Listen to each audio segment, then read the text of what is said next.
Hola, ¿cómo están? Yo soy Nelly Cuadros y estamos junto a Rafael Aita, Capitán Perú, para este segmento que se llama Mitos y Verdades de nuestra historia peruana. Te recordamos siempre que este espacio de información, de investigación de nuestra historia se forja en la Coordinadora Republicana y el portal La Abeja. Puedes acompañarnos en VES TV por VES Cable, en BHTV por Cable Más y en Conectados TV. Muy bien, el tema que hemos propuesto para el día de hoy es la historia de la nobleza inca en la época del virreinato. Y para eso, por supuesto, quien es experto y una autoridad ya en el tema, que además tiene un libro. Con esta mención, damos paso a Rafael, pues, para que nos pueda dar una introducción de lo que significa esta historia que está en la mente de todos los peruanos, en la mente popular de quienes conocemos y de quienes desconocen la historia de nuestro país, de esa confrontación entre el mundo hispano y el mundo andino, esa confrontación que está unida más bien por una ideología de odio que nos ha hecho daño pues a lo largo de estos tantos años de historia. Bienvenido, Rafael.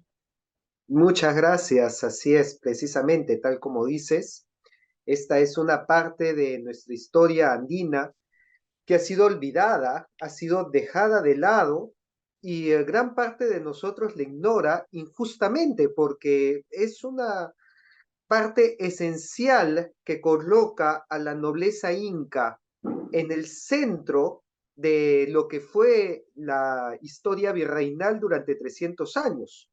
Al punto que muchos de nosotros creemos que el linaje de los incas, las panacas, se extinguieron con Atahualpa, ignorando que luego de la conquista, los descendientes incas no solamente sobrevivieron, sino que se les otorgó títulos nobiliarios, escudos de armas, que venían con privilegios, que venían con la tenencia de bienes, de palacios, de cortes, no pagaban impuestos y eran reconocidos como alta nobleza, incluso en la misma Europa. Así lo acredita, por ejemplo, la Real Cédula de 1545, que fue concedida por Carlos V a los descendientes del Inca en el Perú. Y esta cédula real reconoció una nobleza de tan alto rango que pasó muy por delante en honores y derechos a la otorgada a los grandes de España. El mismo rey llamaba a estos nobles incas como hermanos y altezas. Les concedió el toisón de oro a perpetuidad, el derecho a presidir tribunales, consejos, cabildos en todos sus reinos y a mantener una pequeña corte con sus consejeros. Entonces no es que eran tampoco, pues, una nobleza títere, no es que eran una cuestión nominal sin ningún tipo de poder, sino que eran estos nobles y curacas y señores locales los que presidían los consejos, los cabildos, los tribunales, impartían justicia e incluso en algunos casos tenían su propio ejército, como el caso de Alonso Tito Atauchi, que fue alcalde mayor de la ciudad de Cusco y era de la panaca de Huáscar. Así lo dice, por ejemplo, el cronista Huamán Poma de Ayala, que los descendientes incas incluso recibían salarios por su majestad y tenían encomiendas y señales como casta real y señores de este reino. Entonces, pues esto es totalmente disruptivo con lo que nos enseñan, pero ya son varios autores que se han pronunciado en este tema. De repente uno de los más importantes, el historiador cusqueño Donato Amado. Está instalado en la mente colectiva de quienes recordamos el paso por nuestras vidas del curso de historia del Perú y de muchos profesionales y más entendidos también académicos. Está instalado en la mente de la gente que un grupo minúsculo que no pasaban de 200 personas, españoles, aventureros, gente de mal vivir, vinieron a estas tierras y subyugaron a todo un imperio. Y además arrasaron con la nobleza incaica, las desaparecieron, saquearon. ¿Hasta qué punto esta idea, esta imagen, el cual además instala un sentimiento de rivalidad, de resentimiento, creo que ese es el término, de resentimiento natural? Cualquier niño que escucha esta frase, este relato, por supuesto que va a sentir un rencor, un rechazo hacia todo lo que significa la cultura hispana. Eh, ¿Por qué se da esta situación y cómo nos afecta a la identidad de nuestra nación, al sentimiento colectivo? Porque realmente lo cierto, lo objetivo y lo concreto es que hoy por hoy los peruanos somos de de un perfil mestizo, es decir, que tenemos, por supuesto, la herencia ancestral, multicultural, incaico, de todos los rincones y culturas de nuestros ancestro andino y amazónico y costeño, pero también tenemos muchos elementos de la cultura hispana. Lo más importante, nuestra fe católica, las procesiones en las regiones, la música, el arte, la pintura y todo lo que hoy por hoy se va forjando esa identidad del peruano, esa identidad patriota y nacional del mestizo peruano. Cómo todos estos relatos quiebran y generan una confusión y un sentimiento más bien de frustración, de resentimiento y de rechazo a nuestra verdadera identidad. Sí, precisamente este es un relato moderno, más basado en una dialéctica de lucha de clases o de enfrentamiento entre opresor y oprimido, pero que sin embargo no era la visión de la época, ¿no? Este discurso, esta dialéctica que se nos dice de que los españoles llegaron a destruir, a robar y a saquear, no coincide con la visión que existía en aquella época y que incluso los mismos españoles reflejaban en la iconografía. Y precisamente acá los cuadros nos ayudan mucho a ver cómo era la visión de la época, ¿no? Porque un cuadro es como una ventana al pasado Exactamente. para poder ver. Además, Además, Ujú. Rafael, uno puede dar su opinión y su parecer, pero no hay nada mejor que la evidencia objetiva que calca la realidad de esa época en algo tangible y que es una prueba evidente de lo que fue la historia real. Cuéntanos un poquito, ¿qué evidencias hay de lo que estamos planteando? Precisamente aquí podemos ver uno de esta serie de cuadros que, bueno, este se encuentra en el Museo Catedral de Lima, pero existen otros que se encuentran en el Museo Larco, en el Beaterio de Copacabana, en el mismo Cusco, pero todos estos cuadros tienen la misma temática, pero es una temática que nos rompe con todo lo que nos han enseñado hasta el día de hoy. Porque acá podemos ver que aparece la capa cuna, aparece la sucesión de los 14 incas, ¿no? Desde Manco Cápac hasta Atahualpa. Pero después de Atahualpa está Carlos V, Felipe II, Felipe III y los demás reyes de España, como sucesores de los incas, ¿no? Precisamente este cuadro se titula Los incas como reyes del Perú y sus legítimos sucesores, los reyes de España.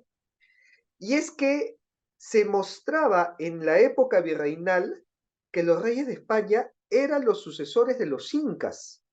Si los españoles hubieran tenido la intención de venir a destruir, a saquear y a robar, no hubieran puesto nada de esto, no hubieran reconocido a ninguno de los incas y el mismo Carlos V hubiera tomado el título de primer emperador del Perú, diciendo, bueno, ya llegué yo, fundo el Perú, lo anterior no existe, queda borrado de la historia y conmigo empieza algo nuevo.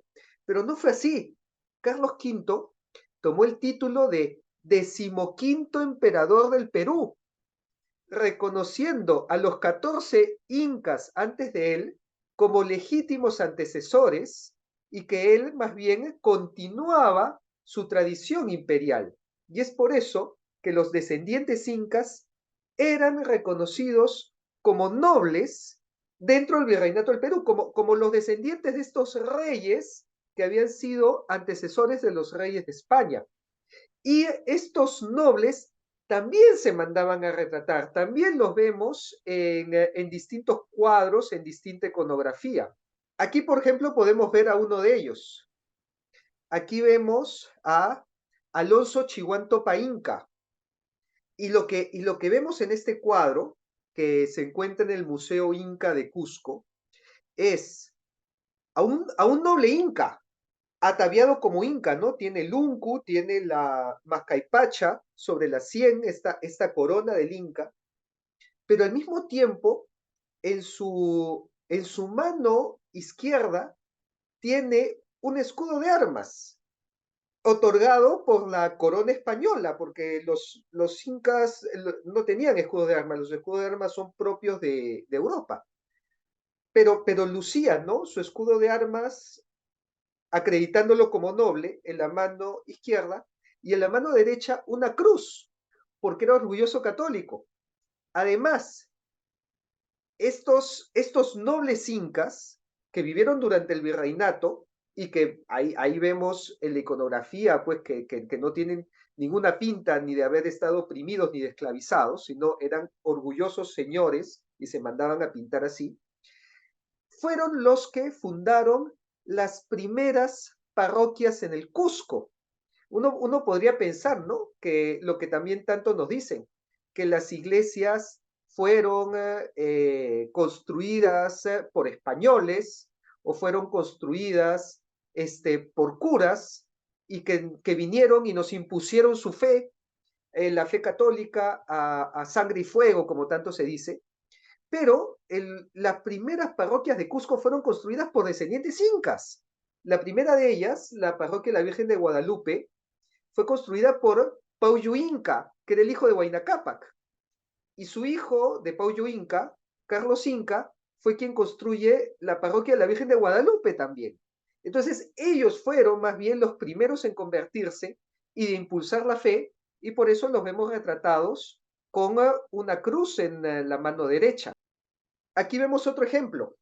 Este es Marcos Chihuantopa Inca, también un noble inca de la panaca de Yoque Yupanqui, pero que está vestido como un noble europeo, español, occidental, pero que es inca, ¿no? Y en la mano derecha lleva el estandarte del rey, porque este señor fue alférez real, y el alférez real era el que podía hablar en el nombre del rey.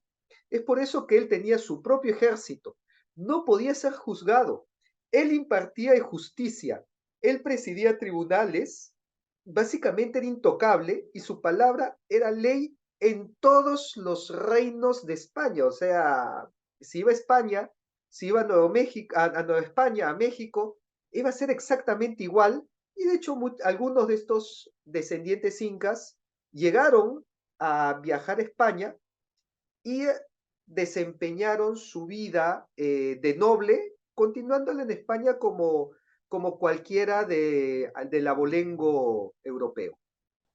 Es decir, que la relación de la nobleza inca y la relación con la nobleza española era horizontal, no era como, y eso es necesario recalcarlo, Rafael, porque lo que está en la mente de la gente es que la relación fue de subyugación, de dominación, de humillación, de abuso, de atropello. Entonces, ¿cuál fue la verdadera relación según la evidencia que afirma, que demuestra en la historia la relación de la nobleza inca con la nobleza española de ese tiempo? Bueno, era una relación totalmente horizontal no solamente en el Perú, porque en el Perú eso lo vemos, por ejemplo, con Paullu Inca, ¿no? Paullu Inca, hijo de Huayna Cápac, fue aliado de los españoles durante toda su vida hasta el final. Él era hermano de Manco Inca, tío de Saidi Tupac y uno de los que abogó para que Saidi Tupac firme un tratado de paz con el virrey Hurtado de Mendoza. Y por lo tanto, en Cusco era considerado como un príncipe, tanto por los cusqueños como por los españoles.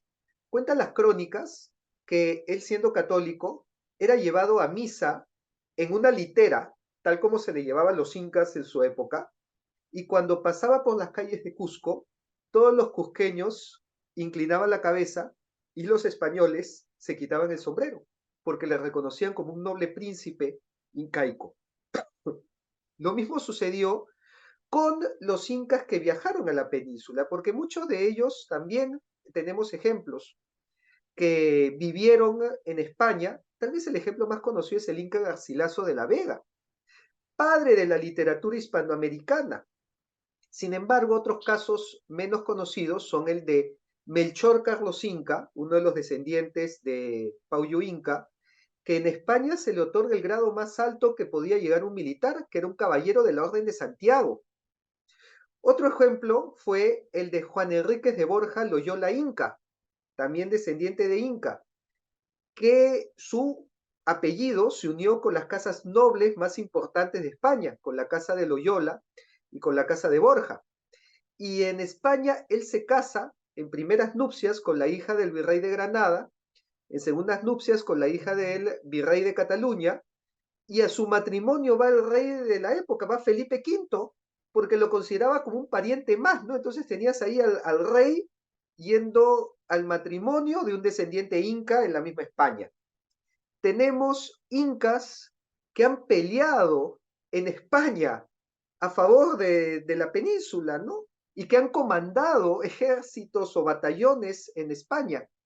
Este fue el caso de Dionisio Inca Yupanqui, ¿no? Él era también descendiente inca, su padre es llevado a España, él es criado en un colegio de nobles desde niño y llega a pelear en Gibraltar contra los ingleses, ¿no? Como parte de la marina. Y luego cuando fue la invasión napoleónica a España, él comanda un regimiento de dragones. Imagínate lo que estamos hablando, un descendiente inca comandando un ejército de dragones en España para pelear contra los franceses que estaban invadiendo la península. Y es gracias a esto también que fue integrante de las Cortes de Cádiz. Y habló en las Cortes de Cádiz. O sea, se pronunció a favor de los derechos de los naturales de América. Recordemos que en las Cortes de Cádiz se elabora la primera constitución española, la constitución de 1812, conocida como la PEPA, que es, digamos, la piedra fundacional de la España moderna. Es la primera constitución española. Y en su primer artículo, esta constitución reconoce a los españoles como aquellos que han nacido en ambos lados en ambos continentes. Son españoles los hijos de ambos hemisferios. Y quien participa en elaborar esto es un descendiente inca, es Dionisio Inca Yupanqui. Imagínate hasta qué grado influyeron los incas dentro de la historia española, dentro de la historia militar, dentro de la historia política, dentro de la historia artística, porque eran personas importantes, eran escritores, eran políticos, eran abogados, eran generales, como Mateo Pumacahua, que fue brigadier general del Ejército Real en el Perú. O sea, no eran cualquier cosa, fueron reconocidos, tenían poder, tenían riquezas, que lamentablemente han sido borradas por la historia, han sido ocultadas y nos la han reemplazado por un discurso de que, ay, pobrecitos, todos ellos fueron humillados, subyugados y esclavizados. Los que tuvieron suerte, los que no, los mataron. Y claro, nos abre una herida que si nosotros supiéramos la verdad, descubriríamos que tenemos más motivos para estar orgullosos que para estar pues con pena o con resentimiento. Definitivamente hacer este planteamiento desde la evidencia en la historia es un mensaje bastante disruptivo, como tú lo has mencionado, hasta chocante, porque hemos sido formados con un resentimiento, con una animadversión, con un rechazo, con un odio hacia todo y más principalmente los que vivimos en el Cusco y los que estamos más allegados a nuestra historia incaica. Y por supuesto, ese sentimiento instalado desde la niñez, en la escuela, en el colegio, en la academia y en la universidad, ha calado a lo largo de muchos años. ¿Cómo, cómo curamos esas heridas? ¿Cómo obviamente ese mensaje ha hecho gran daño no solamente individualmente a los peruanos, sino de manera colectiva? ¿Cómo afecta y cuál es la consecuencia grave de esta distorsión en la identidad de nuestra nación? ¿Cómo nos afecta en la realidad, en nuestra cultura, en nuestro ánimo, en esa realidad que tenemos en estos tiempos de sabernos católicos, devotos, mestizos? Además que nuestro mundo está compuesto por el sincretismo y la unión maravillosa de esos dos mundos. ¿Cómo nos afecta negar esa realidad? ¿Cuál es la consecuencia grave de, de no empezar a limpiar y a generar estos antídotos en la mente de la gente con conocimiento, con evidencia, pero sobre todo con el valor de limpiar la verdad, de poner sobre la mesa para que los padres de familia, para que los jóvenes, para que muchos académicos, pero sobre todo para hacerle frente a esos activistas políticos de una línea ideológica evidente, marcada, organizada, financiada, que va golpeando como un martillo al clavo permanentemente por las redes sociales, en la academia, sobre todo mensajes de confrontación desde la política. ¿Cómo quebramos ese proceso? ¿Cómo empezamos a generar cambio? Una pregunta y el otro, realmente, ¿cuál es la consecuencia grave de todo este proceso? Bueno, nos divide, nos enfrenta entre peruanos, ¿no? Y terminamos peruanos odiándonos entre peruanos, ya sea entre peruanos de Lima y de provincia, o entre criollos y andinos, incluso podemos llegar a partir el Perú, que es una propuesta que algunos ya están soltando y que sería terrible para nosotros.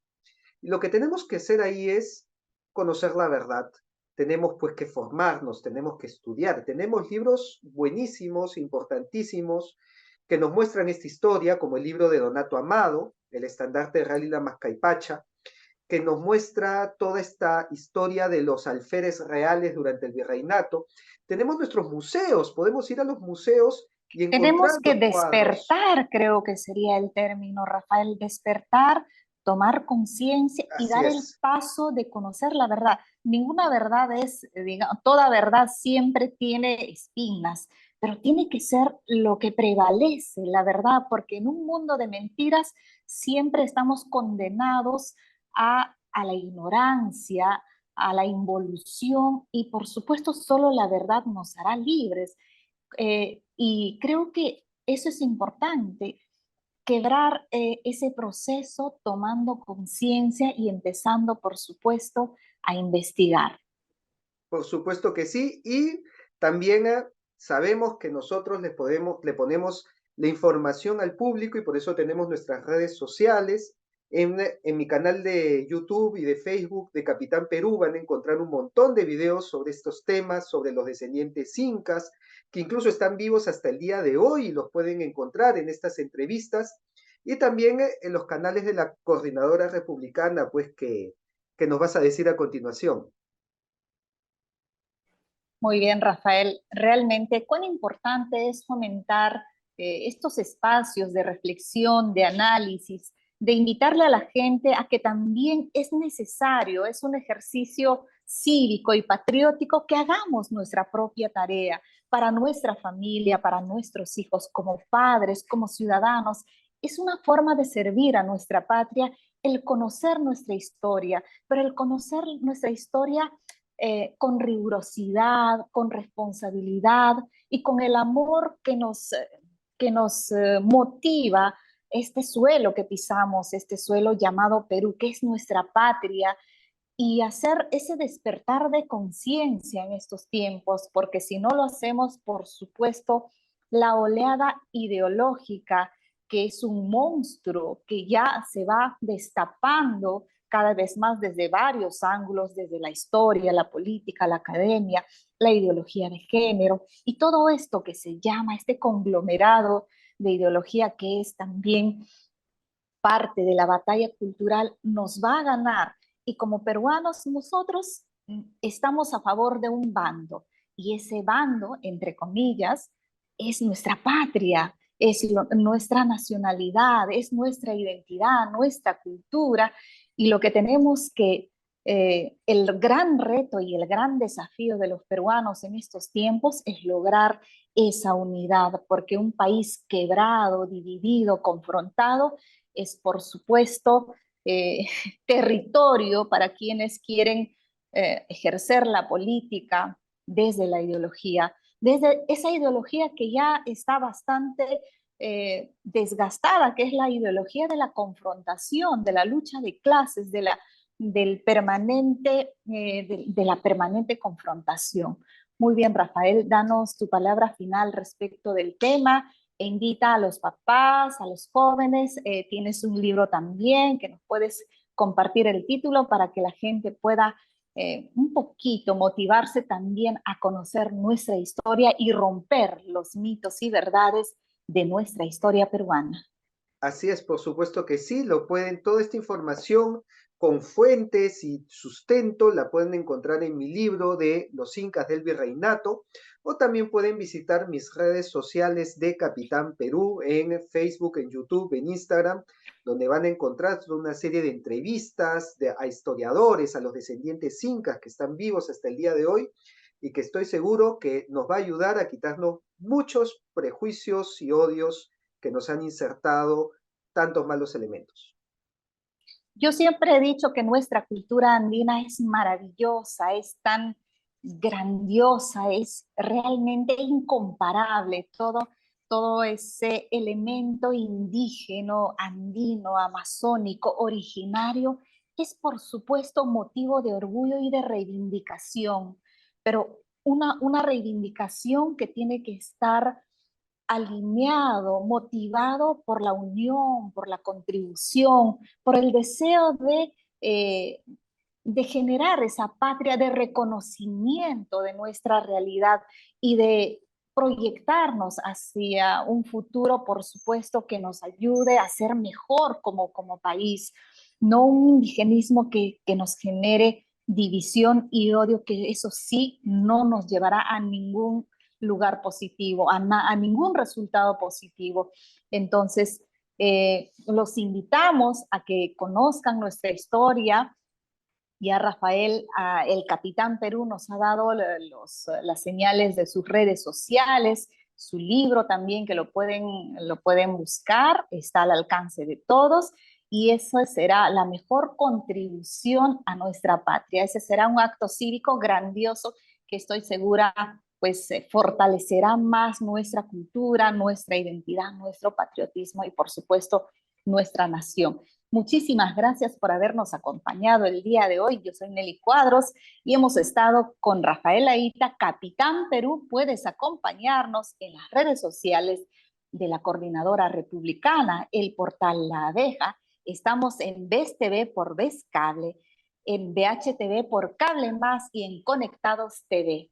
Que Dios bendiga a nuestra patria y hasta una nueva oportunidad en Rompiendo Mitos y Verdades de nuestra historia peruana. Muchas gracias.